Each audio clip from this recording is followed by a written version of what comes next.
যে আমরা বাংলা বানানের কিছু নিয়ম শিখব, শর্টকাট টেকনিকের জন্য নিয়মগুলো ব্যবহার করবো আমরা। সেটা হলো যে বাংলা বানানের এই মধ্যাহ্ন আর দন্তেন্য, এটা নিয়ে আমাদের জটিলতা রয়েছে। স্বাভাবিকভাবে আমরা চিনি মধ্যাহ্নর ক্ষেত্রে আসলে মাত্রা নাই আর দন্তেন্যর ক্ষেত্রে মাত্রা আছে। এটাই আমরা আসলে ন চেনার মূল উদ্দেশ্য। জাস্ট লেখার কোনো পার্থক্য নাই, কিন্তু মধ্যাহ্নর ক্ষেত্রে মাত্রা নাই আর দন্তেন্যর ক্ষেত্রে কি আছে, মাত্রা আছে। এটা আমাদের এখানকার। আর একটা এখানে ব্যবহার হবে কোথায়, আমাদের দুটারে অ্যান্সার একে, উত্তরও একে, কিন্তু দুইটায় ন উচ্চারণ হবে, কিন্তু কোনটা মধ্যাহ্ন আর কোনটা দন্তেন্য হিসাবটা আলাদা। আর ব্যবহার হইবে কোন জায়গায়, সেই জায়গাগুলো একটু আমরা খেয়াল রাখবো। বোর্ডে আমি দেখো বেশ কিছু শব্দ লিখছি। শব্দগুলোর ভিতর প্রথমে র, রফালা, রেফ, কিউ, মধ্যাহ্নের স, রি, রিফালা, এই কটা অক্ষরকে আমরা বলছি, এই কটা অক্ষর হচ্ছে চুম্বক। আর পরে যেগুলো লিখছি দেখো ক, ক, গ, ঘ, ম, প, ফ, ব, ভ, ম, 29 অ, 29 জ, ভ আর 19 এই কটা অক্ষরকে বলছি আমি লোহা। আর বাকি যে শব্দগুলো আছে সেগুলোকে বলছি আমি কি, কাঠ। আচ্ছা, আমরা আগে থেকে এমনিতে জানি লোহা আর লোহার সাথে চুম্বকের একটা আকর্ষণ আছে। লোহা আর চুম্বক অবশ্যই আকর্ষণ করবে, আর কাঠের সাথে লোহাও আকর্ষণ করবে না, চুম্বকও আকর্ষণ করবে না। এটা একটা বোঝার জন্য জাস্ট একটা টেকনিক, ফান। এটা কোনো নিয়ম না, জাস্ট একটা ফান। আচ্ছা দেখো, যখন কোনো শব্দ লোহা আর চুম্বক আকর্ষণ করবে, তোমরা খালি স্বাভাবিকভাবে লিখে রাখবে যে আকর্ষণ করলে মধ্যাহ্ন, আকর্ষণ না করলে দন্তেন্য। খালি এই কথাটা মনে রাখতে হবে যে আকর্ষণ করলে, আকর্ষণ করলে মধ্যাহ্ন, আকর্ষণ না করলে দন্তেন্য।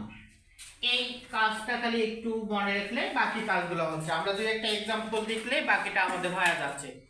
এক্সাম্পলগুলো একটু দেখো। আচ্ছা, এখানে একটু এক্সাম্পলটা আসলাম। এখানে দেখো এটা মধ্যাহ্ন না দন্তেন্য, এটা নিয়ে আমাদের কনফিউশন। যখন আমরা কাজ করলাম দেখো এটা আছে কি 29 অ, 29 অ দেখো লোহাতে আছে। তারপরে সম্পর্কটা দেখো র, র দেখো আমাদের কি আছে, চুম্বকে আছে। তাহলে এখানে যদি র লোহা আর চুম্বক আকর্ষণ করলে, আর আমরা পড়ছি আকর্ষণ করলেই কি দন্তেন্য, মধ্যাহ্ন। তাহলে এটা ঠিক আছে, মধ্যাহ্ন বানানটা আমাদের হয়ে গেছে।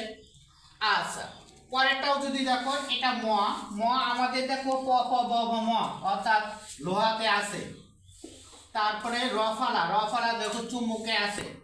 তাহলে লোহা চুম্বকটা আকর্ষণ করবে, আকর্ষণ করলে এটা কি হবে না, সে মধ্যাহ্ন। তাহলে এটা আমাদের দন্তেন্য হবে না, এটা হয়ে যাবে কি মধ্যাহ্ন। আচ্ছা, পরে আসো রসায়ন মানেরটাই যদি আসো, রসায়নে 29 অ কাজ দেখো ঠিক আছে, 29 অ লোহাতে আছে, এটা নিয়ে আমাদের কোনো কনফিউশন নাই। কিন্তু দন্তের স যেটা আছে সেটা আমাদের দেখো চুম্বকে নাই, এমনকি লোহাতেও নাই। মাঝে মাঝে চুম্বক আর চুম্বকও কিন্তু আকর্ষণ করে, সেটাও কিন্তু হবে, আবার লোহাতেও নাই। তাহলে এটা হলো আমাদের কি কাঠ।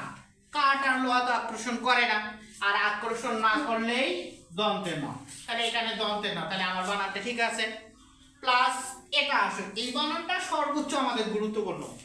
এই কয়েকটা বানান, এই 4টা বানানে আমাদের পরীক্ষায় যথেষ্ট